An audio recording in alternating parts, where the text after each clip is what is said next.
Bem, boa noite, estamos aqui para o nosso estudo número 11. Perguntas de Deus. Poderão reviver estes ossos? Essa é a pergunta de hoje. Nós vamos lá para Ezequiel 37, verso 3. E se você puder abrir sua Bíblia aí, vamos ler juntos. Estou pondo na tela também para ajudar. Então, Ezequiel 37, o verso 3, por enquanto. Diz assim a palavra de Deus. Então me perguntou, filho do homem, acaso poderão reviver estes ossos? Vamos orar? Amado Deus, obrigado, Senhor, por esse tempo. Obrigado, Senhor, por essa Tua palavra. Que o Teu Espírito Santo ministre aos nossos corações. Abençoa aqueles que estão aqui online junto conosco e aqueles que vão assistir esse vídeo gravado numa plataforma como o YouTube. Abençoa, Senhor, a Tua palavra em nome de Jesus. Amém. Bem, você viu aí o nosso tema de hoje e a pergunta, poderão reviver estes ossos? Pergunta de Deus feita ao profeta Ezequiel. Ezequiel, se você voltar lá no primeiro capítulo do livro de Ezequiel, você vai ver que ele é filho de Buzi. E ele é um profeta do Antigo Testamento. Ele anuncia as suas profecias que foram dadas por Deus, né? Ele é um profeta de Deus. E ele anuncia essas profecias para o pessoal que estava com ele, os judeus que estavam com ele, Ezequiel, no cativeiro da Babilônia. Então você vai reparar tudo isso. Então, o profeta Ezequiel, ele vai começar a fazer essas profecias, e ele profetiza em Jerusalém. Então ele vai pegar um período em que o pessoal já tinha ido para o exílio, e ele vai, no cativeiro, começar a profetizar. E as profecias de Ezequiel, a gente vai ver aqui só para dar um contexto, né? São profecias para quê? Para trazer a memória do povo e reanimar o povo. Você deve lembrar que o Reino do Sul, que é onde fica a cidade de Jerusalém, né, o reino de Judá, ele foi tomado pela Babilônia, isso por volta do ano 605 a.C. E o envio de israelitas para o exílio se deu principalmente por aqueles que eram da elite do povo judeu. Você vai ver isso em vários livros, foram enviados como cativos para o cativeiro, nobres, artesãos, soldados, líderes religiosos de Judá. Um exemplo disso é Daniel. Daniel, você vai ver que ele não era um menino qualquer do povo, ele era alguém que fazia parte da elite do povo de Judá, naquela época em que a Babilônia tomou a cidade de Jerusalém e levou cativo os judeus que estavam ali. Ezequiel cita no início do seu livro, você vai ver que ele começa dizendo que no 5º ano do cativeiro do rei Joaquim. Está lá no começo do livro, e você pode ver daqui a pouquinho, na hora que a gente terminar aqui o nosso estudo. O rei Joaquim, ele foi levado para a Babilônia como cativo, junto com os demais, no ano 597 a.C. É a data mais aproximada da que as pessoas acreditam que o rei Joaquim foi para o cativeiro. E essa data, né, ela nos faz entender que o próprio Ezequiel também foi levado neste mesmo ano, no ano de 597 a.C. Ezequiel, ele viveu entre os exilados, e você vai ver também lá no começo do livro de Ezequiel, que ele, quando começa o seu ministério profético, ele vai dizer que ele está às margens do rio Quebar. Esse rio Quebar, ele ficava na Babilônia. E ele começa a anunciar as profecias de Deus durante todo o exílio. Deus chama Ezequiel para ser um atalaia. Essa palavra vai aparecer bastante no livro de Ezequiel. Atalaia seria um vigia, aquele que fica no alto da torre, no alto das muralhas, vigiando para ver se o inimigo vem para atacar a cidade. E ele assume, através de uma decisão de Deus, essa função de atalaia para advertir o povo, anunciar juízo e trazer esperança futura, porque o povo estava no exílio. Porque havia uma forte idolatria ainda no meio do povo, uma forte corrupção no templo, uma falsa segurança religiosa. Deus nunca deixará Jerusalém cair. Esse era o pensamento e o sentimento do povo judeu. Como assim o Deus Todo-Poderoso, o nosso Deus, Yahvé? Você acha que Deus vai permitir que alguém entre aqui e faça destruição, como Jeremias profetizou, como Isaías profetizou e tantas outras pessoas anunciaram?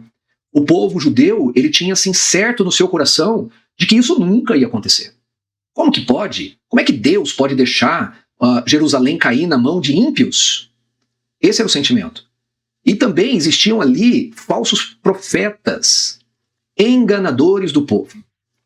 Então, só para a gente ter um esboço assim, geral do livro, né? Até o capítulo 36. Lembra que nós lemos aí no capítulo 37, verso 3, a nossa pergunta de hoje, do estudo de hoje. Mas um esboço aí do livro de Ezequiel até o capítulo 36, o capítulo anterior à nossa pergunta. Você vê aqui do capítulo 1 até o capítulo 3, Ezequiel vai ter o seu chamado para profeta. Capítulo 4 e 5, Deus vai demonstrar através da vida de Ezequiel atos simbólicos que vão ter significados. Depois do capítulo 6 e 7, Ezequiel vai proferir juízo contra Israel. Do capítulo 8 ao capítulo 11, Ezequiel vai falar sobre os pecados do templo e a saída da glória de Deus do templo. Do 12 até o 19, advertências e parábolas. Ezequiel vai dar várias advertências e vai falar para o povo através de parábolas. Às vezes a gente acha que só Jesus falava através de parábolas. Ezequiel também vai falar através de parábolas. Do capítulo 20 até o 24, Ezequiel vai demonstrar a rebeldia que era contínua e a queda que foi eminente, que o povo sofreu por causa da rebeldia. Depois do capítulo 25 ao 32, juízo contra todas as nações ao redor de Israel. No capítulo 33, a renovação do chamado de Israel. Depois do capítulo 34, a denúncia dos pastores infiéis. Aí o capítulo 35, o juízo contra Edom. E depois o capítulo 36, a restauração prometida por Deus. Esse é um esboço até o capítulo 36. E veja aí que no capítulo 37, conhecido como o Vale dos Ossos Secos, ele não surge isolado. Ele é a resposta de todos esses capítulos que nós dissemos, desde o capítulo 1 até o capítulo 36. Você já pode ter visto várias pregações do Vale dos Ossos Secos de Ezequiel. E muita gente atribui várias coisas, dá vários sentidos e várias direções para essa cena do Vale dos Ossos Secos. Mas a gente tem que entender que o capítulo 37 ele é uma resposta a toda a profecia que Ezequiel está fazendo, desde o capítulo 1 até o capítulo 36. Podemos verificar aí que o capítulo 37, ele culmina na resposta ao que já foi apresentado nos capítulos anteriores. O que a gente vai ver aí basicamente nos capítulos anteriores? Pecado constante, idolatria, juízo de Deus, destruição de Jerusalém e exílio. Essas as principais palavras que vão aparecer ali, dizendo do capítulo 1 até o 36. Nos versos do capítulo 36, logo no começo, do 1 ao 15, e eu vou colocar aí na tela se você quiser acompanhar, abre lá no capítulo 36, para você dar uma olhadinha. Capítulo 36 de Ezequiel. Está aí na tela o capítulo 36. Você vai ver aí que do verso 1 até o verso 15, Deus manda o profeta profetizar contra os montes e contra os outeiros. Vai pedir para ele profetizar contra as correntes, contra os vales. Vai mandar ele profetizar contra os lugares desertos, os lugares desolados e contra as cidades desamparadas. O que ele está mostrando com isso? Ele está mostrando a destruição que está naquela terra. Não sobrou nada naquela terra. Nessa profecia, Deus garante no fogo do seu zelo. Olha aí o verso 5 e o verso 6. Eu vou destacar aí para você, ó. Verso 5 e verso 6. Ó. Portanto, assim diz o Senhor, Deus, certamente no fogo do meu zelo falei contra o resto das nações e contra todo o Edom. Eles se apropriaram da minha terra, com alegria de todo o coração e com menosprezo de alma, para despovoá-la e saqueá-la. Portanto, profetiza contra a terra de Israel e diz aos montes e aos outeiros, às correntes e aos vales, assim diz o Senhor Deus, eis que falei no meu zelo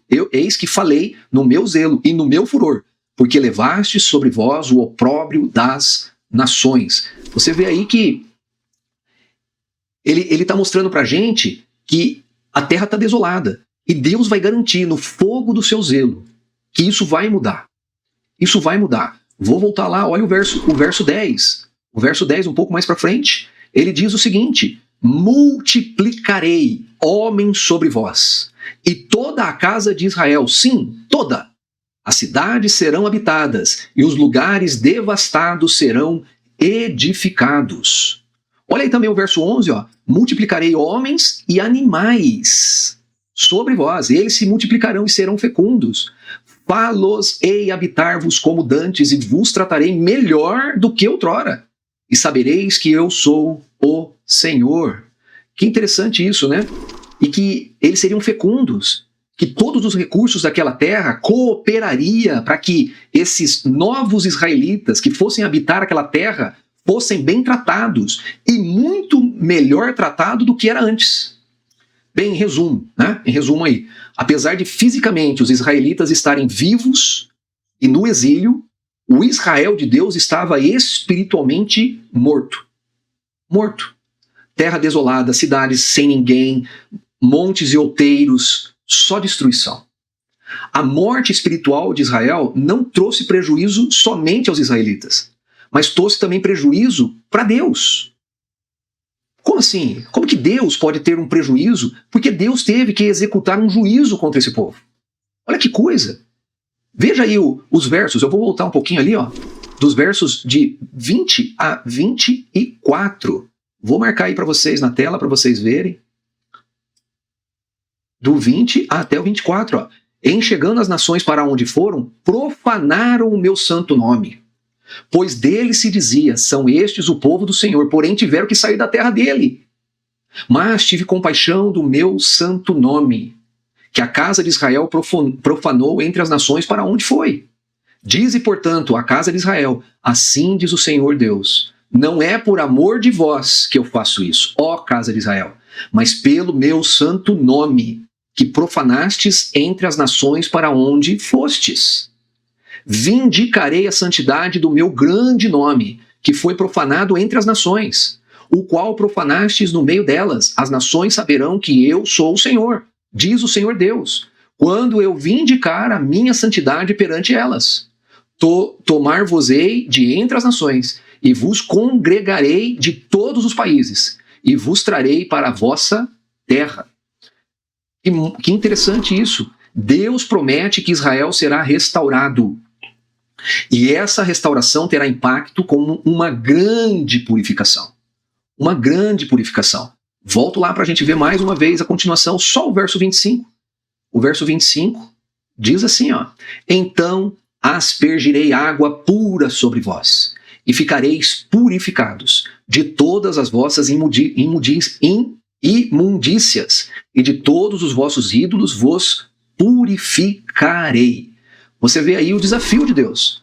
Deus pegar uma terra destruída, trazer aquele povo, que é um povo que a gente já viu, que está cercado de pecado, cercado de iniquidade, cercado de problemas de todos os lados. Mas Deus promete que vai restaurar Israel.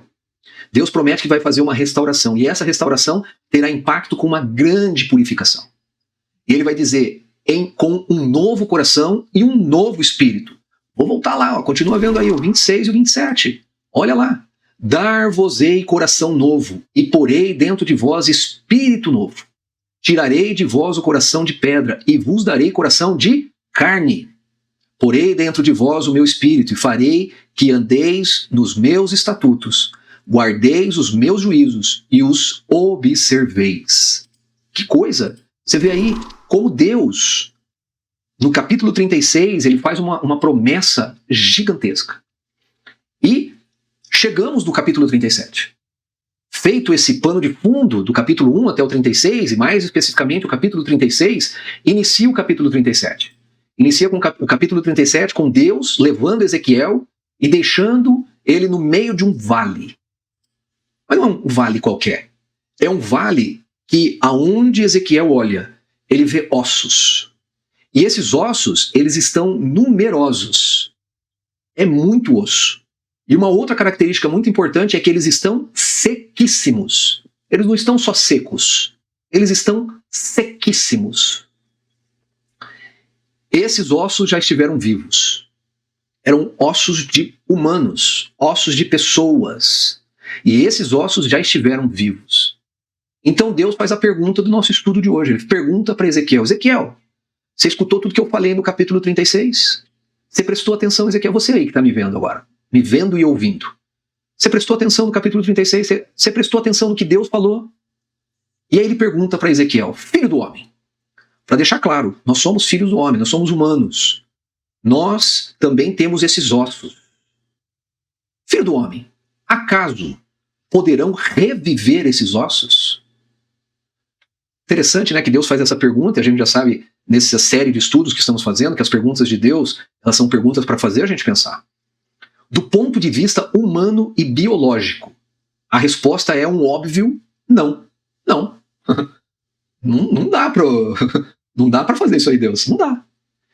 Se você voltar lá no capítulo 37, verso 3, você vê o final do verso 3, a resposta de Ezequiel. Ezequiel diz assim: Senhor Deus, tu o sabes. Senhor, você que sabe. Por que Ezequiel faz isso? Porque diante de um cenário de morte total, de impossibilidade humana, o vale dos ossos secos, Ezequiel reconhece que a vida não depende da lógica humana. A vida depende da vontade de Deus. A vida depende do poder de Deus. Ezequiel fala: Senhor, tu sabes. Então, para Deus, a resposta é sim. Sim. Mas mesmo assim, Deus está levando Ezequiel a reconhecer que só ele, Deus, tem a resposta para essa pergunta. Só Deus sabe. Senhor, tu sabes. Deus pede para Ezequiel começar a profetizar, depois da resposta de Ezequiel. Você vê aí o verso 4. Deus vai falar para ele profetizar, e vai pedir para ele profetizar 2 vezes, no verso 4 e depois no verso 10. No verso 4, a reorganização dos ossos. Começa a reorganização desses ossos. Os ossos começam a se formar, eles começam a se juntar, eles começam a criar novos corpos de ossos, com carne, pele, nervos.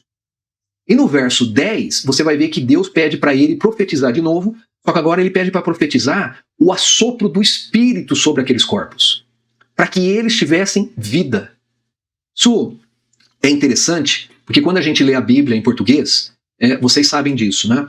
O português, ele é uma tradução. Ele é uma tradução. Então, toda tradução, ele perde um pouco da essência do texto original. Por isso que é importante sempre a gente procurar gente que estuda o texto original, que está normalmente no Antigo Testamento em hebraico. E a palavra hebraico para espírito, né? Se você sabe hebraico, você me desculpa, eu não sei hebraico, eu vou falar aqui. Então, se você sabe a pronúncia da palavra espírito em hebraico e eu falar errado, me perdoe, tá bom? Mas é ruach, ruach. Essa palavra também significa vento, assopro. O osso representa o povo de Israel. Então esses ossos espalhados por esse vale todo, para tudo quanto é lado que Ezequiel olhava, ele via o osso humano. Esses ossos espalhados por esse vale representam o povo de Israel, o povo de Deus. Que interessante, né? Mas nem tudo que parece completo tem vida espiritual. Você vê que eu falei, né? Que apesar dos israelitas estarem vivos no exílio, o Israel de Deus estava morto, estava sem espírito. Esses ossos representam a mesma coisa. O povo de Israel estava ali, só osso, mas não tinha vida. Por que não tinha vida? Não tinha vida espiritual. De acordo com aquilo que Deus pediu para aquele povo. A restauração, ele só acontece pelo Espírito de Deus. Olha que interessante, nós vimos aí no capítulo 36, nós lemos vários pedaços em que dá esse entendimento para a gente, está escrito lá. A restauração de Israel só vai acontecer pelo Espírito de Deus. E Deus trará a vida novamente a Israel, prometendo um só povo. Lembra que o povo foi tão rebelde, mas tão rebelde que eles se dividiram em 2 reinos, o reino do norte e o reino do sul, e brigavam entre eles e se matavam entre eles. 2, vai ter só um rei, a descendência de Davi, só um rei. 3, que Deus promete, uma aliança eterna. E 4, Deus profetiza dizendo que haverá a presença permanente de Deus no meio do povo. Deus está apontando para aquilo que ele faria no futuro. No futuro. Deus diz a Ezequiel lá no verso 14, deixa eu ver se eu coloco ele para vocês aí, 37, 14. Olha aí na tela, ó. Ezequiel 37, 14. Porei em vós o meu espírito. Preste atenção que o espírito aí ele está com o E. A primeira letra da palavra espírito está com o E maiúsculo. E vivereis, e vos estabelecerei na vossa própria terra. Então sabereis que eu, o Senhor, disse isto e o fiz. Diz o Senhor. Promessa que Deus está prometendo. Que interessante, Jesus ele faz 2 afirmações a Nicodemos. Eu queria convidar você também a ir lá no Novo Testamento, no Evangelho de João. Olha que interessante o que Jesus fala para Nicodemos no Evangelho de João. Capítulo 3, no verso 5. Você sabe, né? Nicodemos, ele era um dos principais dos judeus, ele participava ali do sinédrio dos judeus, pessoa de autoridade, e ele vai escondido à noite conversar com Jesus para tentar entender o que Jesus estava trazendo. Curiosidade dele, aquilo despertou uma curiosidade de Nicodemos. E Nicodemos começa a conversar com Jesus, e você vai ver aí no verso 5 que Jesus responde para Nicodemos: em verdade te digo, quem não nascer da água e do Espírito, perceba que esse Espírito também está com a letra E maiúsculo, não pode entrar no reino de Deus. Essa foi a afirmação que Jesus deu para Nicodemos. Sem o Espírito, há forma, mas não tem vida. Sem o Espírito, não tem como ver ou entrar na terra própria, na terra que é o reino de Deus. Assim como esses ossos secos, né, que Ezequiel está vendo nessa visão dele, alguns dizem que Ezequiel foi realmente até um vale de ossos secos, outros dizem que é uma visão, e é uma visão que Ezequiel teve, na minha percepção. Assim como esses ossos secos de Ezequiel recebem a vida pelo Espírito, Espírito com E maiúsculo, o ser humano nasce espiritualmente pelo Espírito Santo. O apóstolo Paulo, ele escreve lá em 2 Coríntios 3,6, eu vou colocar aí na tela para você, para a gente ler junto. O apóstolo Paulo, lá em 2 Coríntios 3, capítulo 3, verso 6, ele vai escrever assim: o qual nos habilitou para sermos ministros de uma nova aliança, não da letra, mas do Espírito, porque a letra mata, mas o Espírito vivifica, o Espírito da vida, o Espírito faz viver. Que coisa! É exatamente esse o propósito de Ezequiel 37. É nos dizer que nós podemos ter uma ressurreição espiritual em Cristo Jesus, nesta vida, agora, e também na vida vindoura, na vida do futuro, na vida do reino de Deus. Muita gente acha que isso vai acontecer só lá, no reino de Deus. Não! Essa ressurreição espiritual, essa ressurreição desses ossos que são forma, mas não tem vida, tem vida através do Espírito Santo. E essa vida é revelada já nesta vida, neste plano terrestre. Você vai ver lá em Romanos 8, e eu convido você a olhar mais uma vez lá e abrir sua Bíblia em Romanos 8. Romanos 8, verso 11. Paulo também vai escrever: se habita em vós o Espírito daquele que ressuscitou a Jesus dentre os mortos, esse mesmo que ressuscitou a Cristo Jesus dentre os mortos, vivificará também o vosso corpo mortal, por meio do seu Espírito, que em vós habita. Você vê aí Paulo falando a mesma coisa do sentido do que é o capítulo 37 de Ezequiel. Deus revela a Ezequiel que o novo Israel será vivificado pelo Espírito, e terá como um rei, o servo Davi. Eu queria que você olhasse, para a gente ter certeza de que isso está escrito, Ezequiel 37, vamos dar uma olhadinha lá no verso 24. Olha lá, ó. Depois que ele fala lá em cima sobre os ossos secos, aqueles ossos já tomaram vida, Ezequiel já viu aquelas pessoas formadas e agora em pé, vivas. Deus vai começar a fazer promessas para Ezequiel, e uma delas é: o meu servo Davi reinará sobre eles. Todos eles terão um só pastor, andarão nos meus juízos, guardarão os meus estatutos e os observarão. Está ali em Ezequiel 37, 24. Deus está revelando para Ezequiel que haverá um pastor, que haverá um povo, e esse povo habitará na terra para sempre. E que o servo Davi, quando fala o servo Davi para o judeu, ele tem a noção exata do que Deus está falando. Será príncipe eternamente sobre eles. A promessa de um só pastor, de um só povo habitando na terra para sempre, e um reinado eterno, se cumpre em Jesus. Você vai ver isso.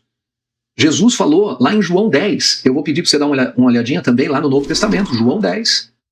Estou fazendo você andar na Bíblia para lá e para cá, para você aprender a usar a Bíblia aí. Olha o que Jesus falou: eu sou o bom pastor. O bom pastor dá a vida pelas ovelhas. Que interessante isso, Jesus atribuiu a si mesmo como sendo o bom pastor. Deus pode restaurar áreas mortas nas nossas vidas.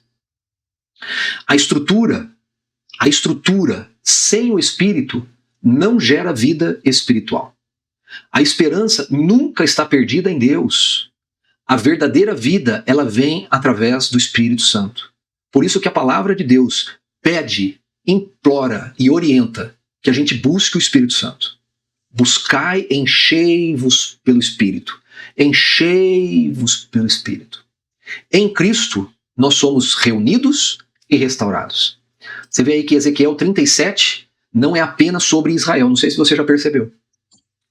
Ezequiel 37 está dizendo sobre aquele Israel que estava no exílio da Babilônia, triste, desamparada, sabendo que a sua terra estava destruída, desolada, não havia mais templo, o templo estava destruído. E Deus faz aqueles ossos secos um símbolo de Israel. E ele faz aqueles ossos voltarem a ter vida. Uma vida completa, através do Espírito. Você vê aí que isso não é só sobre Israel. É sobre o poder de Deus de trazer a vida aonde há esperança. Você vê que Deus reuniu toda aquela profecia até o capítulo 36, falando através de Ezequiel e trazendo esperança para aquele povo. Então, o poder de Deus para trazer vida aonde não há esperança. É isso que o texto está dizendo. E essa vida, ela vem pelo enchimento com o Espírito Santo. No Novo Testamento, a gente sabe disso, essa promessa se cumpre através de Jesus Cristo, a vida e a redenção, e pelo Espírito Santo, o novo nascimento, que a gente conhece. E a igreja de Cristo, o povo restaurado. Lembra lá, como Deus falou? Vai ter só um povo, o povo vai ter vida, vai ser restaurado, vai ter salvação, vocês vão ter um novo nascimento, vocês guardarão os meus mandamentos, viverão de acordo com o que eu sempre disse para vocês viverem, e vocês serão um povo único, com um rei único. Isso é o que nós conhecemos. Jesus Cristo, a vida e a redenção, o Espírito Santo, o novo nascimento, e a igreja de Cristo, o povo restaurado, onde Cristo é o cabeça, o rei sobre toda a igreja e aquele que vai herdar o reino de Deus naquele dia em que ele retornar na sua segunda vinda a essa terra. Tá bom? Esse é o estudo de hoje, um estudo rápido, curto, e eu recomendo, leia o livro de Ezequiel. Leia o livro de Ezequiel. Agora que você tem essas informações, mantenha essas informações em mente e vá lendo o livro de Ezequiel. E você vai ver as revelações que Deus faz e você vai começar a ligar aquilo que Deus estava falando com Ezequiel para aquilo que nós estamos vivendo hoje. E você vai ver a beleza e a maravilha das revelações de Deus, e Deus nunca erra, gente. Tudo aquilo, a gente já viu isso. Deus zela no seu fogo, no seu furor, na sua ira, ele zela pela sua palavra. Tá bom? Obrigado por estar assistindo aí, e Deus abençoe, até o próximo estudo. Deus abençoe todos.